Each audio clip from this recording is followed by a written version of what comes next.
আজকের দিনটা অনেক সুন্দর, বাইরে সবাই ঘুড়ি ওড়াচ্ছে। আমিও আম্মুকে গিয়ে বলি, মাম্মি বাইরে সবাই ঘুড়ি ওড়াচ্ছে, আমাকেও ঘুড়ি কিনে দাও না, আমিও ঘুড়ি ওড়াবো।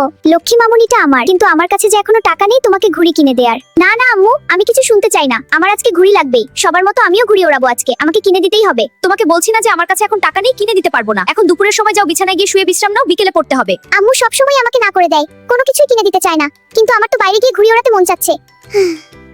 আজকেও ঘুড়ি ওড়ানো হবে না, মাম্মির কথা মতো এখন গিয়ে শুয়ে পড়তে হবে। কি যে করি ঘুড়ি ওড়ানোর জন্য? ও পেয়েছি আইডিয়া, আমার বান্ধবী তো ঘুড়ি ওড়াচ্ছে, ওকে গিয়ে বললেই সে আমাকেও তার ঘুড়িটা ওড়াতে দিবে। কি মজা কি মজা। বান্ধবী, আমার বেস্ট বান্ধবী, তুমি কত সুন্দর ঘুড়ি ওড়াচ্ছ, আমাকেও তোমার ঘুড়িটা একটু ওড়াতে দাও। আরে হ্যাঁ, এই দেখো আমার কত সুন্দর ঘুড়ি, আকাশের অনেক উপরে উড়াচ্ছে আমার ঘুড়িটাকে, কিন্তু তোমাকে তো এখন ওড়াতে দিতে পারবো না। আমার আম্মু আজকে আমাকে ঘুড়ি কিনে দেয়নি। আম্মু আমাকে ঘুড়ি কিনে দিলে আমিও তোমাকে ঘুড়ি ওড়াতে দিব প্লিজ। বন্ধুরা তোমরাও আমার জন্য লাইক আর সাবস্ক্রাইব করে দাও প্লিজ প্লিজ।